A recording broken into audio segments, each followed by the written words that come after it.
नमस्कार, capital TV का खास शो राहुल का अग्निपथ देख रहे हैं आप। मैं हूं आपके साथ पूजा। नीट और नेट परीक्षाओं पर विवाद के बीच मोदी सरकार ने बड़ा एक्शन लेते हुए सख्त कानून लागू कर दिया है। इसे लोक परीक्षा कानून यानी पब्लिक एग्जामिनेशन एक्ट नाम दिया गया है। इस कानून के तहत पेपर लीक करने पर 10 साल तक की कैद और 1 करोड़ रुपए तक का जुर्माना लगाया जा सकता है। सरकार एक्शन में है, गिरफ्तारी भी हो रही है। ईओडब्ल्यू और सीबीआई जबरदस्त एक्शन मोड में है, पर राहुल गांधी राजनीति करने से बाज नहीं आ रहे हैं। राहुल गांधी ने एक बार फिर से मोदी सरकार को घेरा है। उन्होंने कहा है कि वो व्यक्तिगत रूप से संसद में इस मुद्दे को उठाएंगे और विपक्ष छात्रों के लिए न्याय की गारंटी के लिए सरकार पर दबाव बनाएगा। उन्होंने अपने एक्स प्रोफाइल पर नीट आवेदकों और उनके माता पिता के एक समूह के साथ अपनी बातचीत का एक पूरा वीडियो भी पोस्ट किया है। तो राहुल गांधी के विरोध की चर्चा जरूर करेंगे, पर राहुल गांधी की नागरिकता को लेकर एक बार फिर से सवाल खड़े हो गए हैं। मामला अब तो कोर्ट में भी पहुंच गया है। राहुल गांधी के रायबरेली लोकसभा सीट से सांसद के रूप में चुनाव रद्द करने के लिए इलाहाबाद हाईकोर्ट में जनहित याचिका दायर की गई है। याचिका में कहा गया है कि वो भारतीय नागरिक नहीं है बल्कि ब्रिटिश नागरिक है, इसलिए लोकसभा चुनाव लड़ने के लिए अयोग्य है। तो कैसे फंस गए हैं राहुल गांधी, बताएंगे आपको। चर्चा के लिए मेरे साथ स्टूडियो में मौजूद हैं कैपिटल टीवी के एग्जीक्यूटिव एडिटर राजीव जी। सर, आपका बहुत बहुत स्वागत है। धन्यवाद। नीट और नेट को लेकर इतना विवाद हो रहा है, सरकार एक्शन में है, गिरफ्तारियां भी लगातार हो रही है, रेड भी जारी है, पर राहुल गांधी इस पूरे विवाद को क्यों बार बार बढ़ावा दे रहे हैं? क्योंकि राहुल गांधी को विवाद पैदा करना आता है। विवाद का समाधान राहुल गांधी के लिए संभव नहीं है। अभी ये जो पूरा का पूरा विवाद चल रहा है, ये पहली बार नहीं हुआ। पेपर लीक तो हिंदुस्तान में पिछले 40 सालों से चल रहा है, लेकिन किसी भी सरकार ने ऐसे कड़े कानून प्रावधान नहीं बनाए थे। उत्तर प्रदेश की बात देखिए, उत्तर प्रदेश में पुलिस भर्ती में पेपर लीक हुए। उसके बाद योगी आदित्यनाथ ने क्या किया? योगी आदित्यनाथ ने कड़ाई से इन्वेस्टिगेशन किया, मास्टरमाइंड पकड़ा गया। वही जो उत्तर प्रदेश पुलिस भर्ती में पेपर लीक करने वाला व्यक्ति था, वही निकला है नीट में भी पेपर लीक करने के उस गैंग का मेंबर। और इसीलिए सरकार ने कठोर कानून बनाने की सोची। लेकिन इन लोगों को पार्लियामेंट की तरफ देखना चाहिए, सरकार की तरफ देखना चाहिए कि ऐसे कानून बनाने में हम आपकी सहायता करेंगे।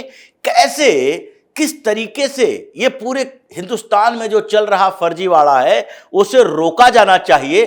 कमेटियों में इस पर चर्चा करो, आप ब्लूप्रिंट तैयार करके दो, आप समाधान के लिए सरकार को कहो। एक परीक्षा की बात नहीं है कि नीट का परीक्षा कैंसिल कर दो, नेट का कैंसिल कर दो, या फिर बीपीएससी का, यूपीएससी का कोई भी एग्जाम होता है जहां फर्जीवाड़ा हुआ कैंसिल कर दो, फिर से परीक्षा लो। आपको तो प्राइम मिनिस्टर इन वेटिंग माना जा रहा है विपक्षी पार्टियों की तरफ से, कांग्रेस की तरफ से, कि ये कभी ना कभी प्रधानमंत्री बन जाएंगे।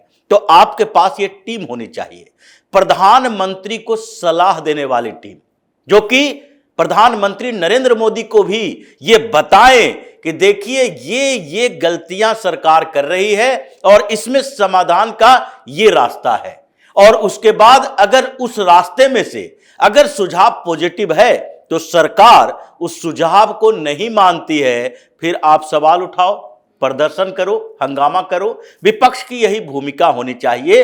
लोकतंत्र में सकारात्मक विपक्ष जो होता है वो इसी तरह का भूमिका निभाता है कि पहले हम ये बताएं कि समाधान कैसे होगा। अगर सरकार नहीं मानती है कि नहीं, विपक्ष कोई भी अगर सकारात्मक सुझाव भी देगी तो हम मानने से इनकार कर देंगे। पार्लियामेंट का डिबेट देखिए, जब पार्लियामेंट की कार्यवाही होती है उस समय मोदी के मंत्रियों को देखिए कि किस तरीके से कांग्रेस के किसी सांसद ने एक सवाल उठाया, कांग्रेस के किसी सांसद ने मांग की और उसका पूरा कैसे किया गया है। नितिन गडकरी इसके सबसे बड़े उदाहरण हैं। चाहे पक्ष हो विपक्ष हो, सत्ता के सीएम हो या फिर भारतीय जनता पार्टी शासित प्रदेश हो या कांग्रेस शासित प्रदेश हो, कहीं से भी किसी तरीके का डिमांड आया कि यहां पर हाईवे बनाना है, फ्लाईओवर बनाना है, पुल बनाना है, उन्होंने साफ तौर पर कहा कि केरल जैसे राज्य में जहां पर इन लोगों ने मांग की एक सड़क बनाने के लिए, हमने मंजूर कर लिया कि आप फॉरेस्ट क्लियरेंस लाओ, आप लैंड एक्विजिशन करके दो, हम सारा प्रोजेक्ट देने के लिए तैयार हैं। सरकार ने वहां का क्या किया, बाद में अपने वादा से मुकर गया। वही बात कर रहे हैं कि जो तकरीबन 10 से 20 करोड़ में 1 किलोमीटर सड़क बननी थी, उसमें प्रोजेक्ट कॉस्ट हो गया 100 करोड़ रुपया। ये इनका एटीट्यूड है। फिर भी जो स्थितियां अभी पैदा हुई है, बच्चे अभी भ्रमित हैं, अभी उनको तत्काल की स्थितियों पर लग रहा है कि इस बार तो बड़ा खेल हो गया, हमारे साथ धोखा हो गया।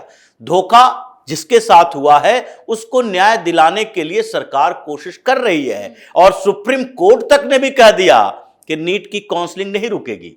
जिसको सिलेक्शन जिसका हुआ है, फेयर तरीके से हुआ है, उसके साथ समस्या नहीं है। जो लोग पकड़े जा रहे हैं, एग्जामिनेशन देने वाले पकड़े जा रहे हैं, उसने कबूल किया है कि कैसे उसको होटल में पहले पेपर दे दिया गया था और 40 लाख रुपए में उसने पेपर खरीदे हैं। ये सारी चीजें सामने आ चुकी है। उन लोगों का पेपर रद्द होगा, उसको फिर से एग्जाम देने के लिए कभी मौका भी नहीं मिलेगा। राहुल गांधी यहां बैठकर क्या कर रहे हैं, राजनीति कर रहे हैं। देश का भविष्य नहीं चाहिए। जो व्यक्ति खुद ही फर्जी हो, जिसके फर्जीवाड़े के एक एक पोल खुल रही हो, हर जगह पर कोर्ट कचहरी में दस्तावेज दिए जा रहे हों, वो व्यक्ति भारत की राजनीति को और भारतीय लोगों का हितैषी हो कैसे सकता है? जी बिल्कुल। और आपने भारत की राजनीति की बात की, वो भारत की राजनीति तो करते हैं, लेकिन भारत की नागरिकता उनके पास जिस वजह से है, उसको लेकर सवाल खड़े हो रहे हैं। पीआईएल भी दाखिल हो गया है इलाहाबाद में, तो क्या कुछ इस पूरे मामले में चल रहा है? कैसे राहुल गांधी फंसते जा रहे हैं? देखिए, जिस तरीके की बातें हैं कि जो हम लोगों ने अभी चर्चा की कि जो व्यक्ति फर्जी है, ये फर्जीवाड़ा सामने आया है, और अगर वो सारे डॉक्यूमेंट सही हैं, अभी इलाहाबाद हाईकोर्ट अगले महीने इसकी सुनवाई करेगी, और सुनवाई के दौरान वो सारे डॉक्यूमेंट दिए जाएंगे जो कि विघ्नेश शिशिर ने, कर्नाटक का व्यक्ति है, विघ्नेश शिशिर ने इलाहाबाद हाई कोर्ट में पीआईएल दायर किया है, और अशोक पांडे उनके वकील हैं। इन लोगों ने पहले कहा कि हमने चुनाव आयोग को आवेदन भेजा, अलग अलग जगह पर इन्वेस्टिगेशन के लिए भेजा, ये सारे सबूत दिए, लेकिन कोई सुनवाई नहीं हो रही है। तो अब कोर्ट के दरवाजे पर आए हैं, और इनके पास सारे डॉक्यूमेंट्स हैं इस बात के लिए कि राहुल गांधी ब्रिटिश नागरिक है। अगर ब्रिटिश नागरिक नहीं है तो ये बताए कि वो कब भारतीय नागरिक बना। तो कुछ उसके पास डॉक्यूमेंट साफ तौर पर कहता है कि राहुल गांधी ने ब्रिटेन की नागरिकता स्वीकार की थी, और भारत में कोई डुअल सिटीजनशिप तो है नहीं कि दो देशों के नागरिक हो सकते हैं। आप ओसीआई हो सकते हैं, ओवरसीज सिटीजन हो सकते हैं, लेकिन आपके पास डुअल सिटीजनशिप नहीं होनी चाहिए। इनकी मां सोनिया गांधी भी डुअल सिटीजनशिप के लिए कोशिश कर रही थी, सोच रही थी कि जब तक हमें यहां कोई बड़ा पद नहीं मिले तब तक हम इटली की नागरिकता नहीं छोड़ेंगे। बाद में वो राजीव गांधी से शादी होने के 20 साल बाद तो वो हिंदुस्तान की नागरिक बनी है, इटली की सिटीजनशिप उनको छोड़ना पड़ा। लेकिन राहुल गांधी का जहां तक सवाल है, इस जो दस्तावेज दिए गए हैं उसमें एक कंपनी का जिक्र किया गया है, वैकअप प्राइवेट लिमिटेड। ये वैकअप प्राइवेट लिमिटेड जो कंपनी है वो ब्रिटेन की कंपनी है, जिसके डायरेक्टर राहुल गांधी 2003 से लेकर 2009 तक रहे। इतने सालों तक वो उसके बोर्ड ऑफ डायरेक्टर में शामिल थे। ये पढ़ाई भी वहीं से किए हैं, और इन्होंने कंसल्टेंसी सर्विस भी शुरू की थी। वहीं के जो लंदन के कॉलेज हैं, यूनिवर्सिटी हैं, वहां के इकोनॉमिक के प्रोफेसर जो थे, उनके साथ इन्होंने 2-3 कंपनियों में काम शुरू किया था, और उसमें एक बैकअप प्राइवेट लिमिटेड जो है उसके बोर्ड ऑफ डायरेक्टर में शामिल थे। उसका रिटर्न भरना पड़ता है। आप कोई भी कंपनी के डायरेक्टर हैं, बोर्ड ऑफ डायरेक्टर में हैं, अगर शेयर होल्डर हैं तो आपको रिटर्न भरना पड़ेगा, और रिटर्न की फाइल इनके पास है जो याचिका में दाखिल किया गया है। और उस रिटर्न की फाइल में 2006 के रिटर्न का जिक्र किया गया है, जिसमें राहुल गांधी को ब्रिटिश नागरिक बताया गया, क्योंकि ये कंपनी यूके की है, ब्रिटेन की है, तो ब्रिटिश कंपनी है, तो ब्रिटेन में ही इसका रिटर्न भरा गया, और उसमें चूंकि टैक्स बचाना है तो उसके कारण राहुल गांधी को वहां पर बताया गया कि 2006 में ये भारत के नहीं ब्रिटेन के नागरिक थे। अब 2006 में ब्रिटेन के नागरिक थे, फिर अचानक से कहा गया कि भारत के नागरिक हो गए। अब कैसे हुए, किस आधार पर भारत की नागरिकता ली और ब्रिटिश नागरिकता को छोड़ा, यह आपने बताया नहीं। और जहां तक ये बात है कि अगर बाद में 2006 के बाद अगर राहुल गांधी ने भारत की नागरिकता ली तो 2006 से पहले वो ब्रिटिश नागरिक थे। बिल्कुल। और 2006 से पहले जब राहुल गांधी ब्रिटिश नागरिक थे तो 2004 में ये चुनाव कैसे लड़ लिए? सांसद का चुनाव लड़े, ये अमेठी से सांसद बन के 2004 में आए, उनकी एंट्री होती है राजनीति में। और उस समय अगर वो भारत के नागरिक नहीं थे तो फिर ये फर्जी मामला है, फर्जीवाड़े में फंस जाएंगे, इनको पूरी जिंदगी चुनाव लड़ने का अधिकार नहीं होगा। तो जैसे कि सर आपने समझाया कि जो याचिका करता है उनके पास तो पूरा पुख्ता सबूत है, उन्हीं सबूतों के आधार पे वो कार्रवाई की मांग कर रहे हैं। अगर सुनवाई शुरू हो जाती है जैसा कि आपने बताया और शुरू होती है तो ऐसे में राहुल गांधी की क्या नागरिकता रद्द हो सकती है? देखिए, नागरिकता है ही नहीं ये माना जा रहा है। आपने एक आधार कार्ड बनवा लिया, आपने एक वोटर आईडी कार्ड बनवा लिया, क्योंकि आपकी सरकार है, आपसे कोई पूछ भी नहीं रहा है कि आप बर्थ सर्टिफिकेट तो नहीं दिखा सकते, आप कोई और सर्टिफिकेट तो नहीं दिखा सकते। यह सवाल तब पैदा होता है जब कोई हिंदुस्तान का नागरिक किसी दूसरे देश की नागरिकता लेता है। जैसे अक्षय कुमार का मामला है। अक्षय कुमार तो जन्म से भारत का नागरिक रहा, लेकिन भारत का नागरिक बनने के बाद जब वो इंडस्ट्री में गया, फिल्म इंडस्ट्री में गया, उसके पास पैसे आए तो उसके बाद टैक्स बचाने के लिए कनाडा का नागरिक बन गए।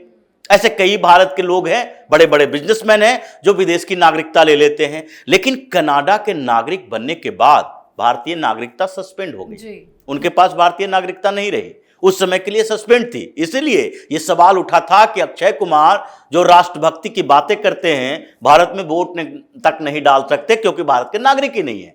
तो उसके बाद अक्षय कुमार ने कनाडा की नागरिकता को सरेंडर किया और उसके बाद भारत के नागरिक बने और इस बार पहली बार वोट डाला, और फिर इस बार पहली बार वोट डाला। तो उसी तरीके से अगर राहुल गांधी बाय बर्थ भारत के नागरिक हैं, राहुल गांधी राजीव गांधी के बेटे, भारत के नागरिक ऑटोमेटिकली हो जाएंगे।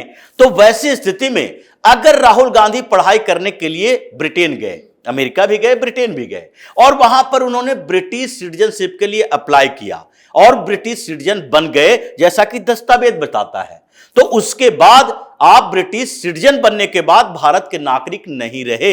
ये डुअल सिटीजनशिप यहां पर नहीं होता है, यहां की नागरिकता को सरेंडर करना पड़ेगा। तो सांसद किस हक से है? तो उसके बाद अगर आपने मान लेते हैं कि फिर से भारत का नागरिक बनना है तो आपने को ब्रिटिश नागरिकता खत्म होनी चाहिए। और अगर आप 2006 तक ब्रिटिश नागरिक हैं तो 2004 में सांसद कैसे बन गए? क्योंकि सांसद विधायक बनने के लिए सबसे पहली जरूरत तो भारत का नागरिक होना है। तो ऐसे में राहुल गांधी फंस चुके हैं। इलाहाबाद हाई कोर्ट अभी होम मिनिस्ट्री को नोटिस देने वाली है कि होम मिनिस्ट्री ये बताए कि भारत के नागरिकता राहुल गांधी को मिली फिर कैसे, या क्या इसका इन्वेस्टिगेशन हुआ कि राहुल गांधी को भारत के अलावा किसी और देश की नागरिकता नहीं है। अगर राहुल गांधी के पास किसी और देश की नागरिकता है और वो रिवील हिंदुस्तान में नहीं कर रहे हैं, वहां जाते हैं वहां के पासपोर्ट से जाते हैं, यूरोप घूमते हैं यूरोपियन पासपोर्ट रहता है, और हिंदुस्तान में हिंदुस्तान की नागरिकता रखते हैं। यहां उन्होंने तथ्य को छिपाया कि हमारे पास ब्रिटिश नागरिकता नहीं है, हमारे पास इटली की नागरिकता नहीं है, लेकिन उस तथ्य को छुपाने के बाद क्या भारत सरकार ने कोई इन्वेस्टिगेशन किया? आप कोई सामान्य व्यक्ति नहीं हो, प्रधानमंत्री बनने की दौड़ में हो, आप प्रधानमंत्री के लिए कैंपेन करते हो कि हम प्रधानमंत्री बन जाएंगे। ऐसे में यह मामला ऐसा हो गया है, हाई कोर्ट की नोटिस के बाद इन्वेस्टिगेशन होगा।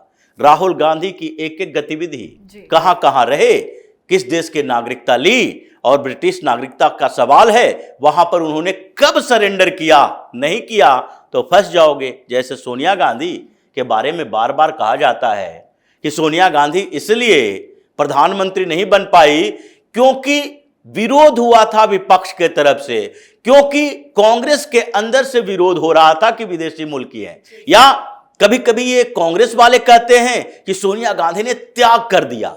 ये कानूनी मजबूरी थी सोनिया गांधी की कि सोनिया गांधी बहुत समय बाद नागरिकता भारत की ली थी और विदेशी मुल्क के होने के कारण उनके ऊपर इन्वेस्टिगेशन होता अगर प्रधानमंत्री बनने की कोशिश करती कि इटली की नागरिक अभी भी है कि नहीं।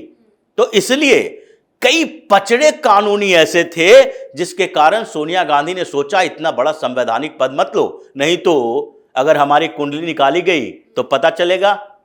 कभी तो ये सोनिया गांधी केजीबी जैसे एजेंसी के लिए काम करती थी, तो उसके बाद जो फजीहत होगी फिर हम हिंदुस्तान में रहने के लायक नहीं रहेंगे। राहुल गांधी की वही फजीहत होने वाली है।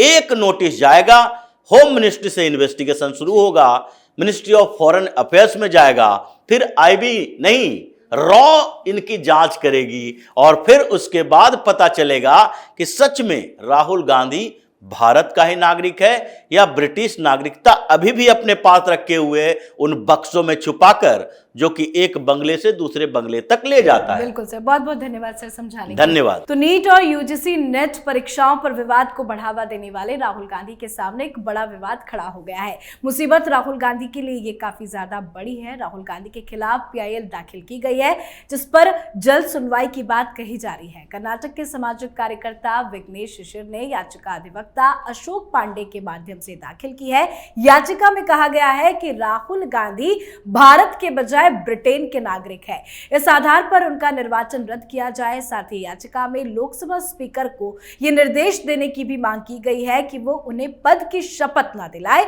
और उन्हें संसद सदस्य के रूप में कार्य करने की अनुमति ना दे, जब तक कि गृह मंत्रालय की तरफ से उनकी विदेशी नागरिकता के मुद्दे का निपटारा नहीं हो जाता। तो राहुल गांधी की नागरिकता पर उठ रहे सवाल पर आप अपनी राय कमेंट कर जरूर लिखिएगा। देखते रहिए कैपिटल टीवी। नमस्कार।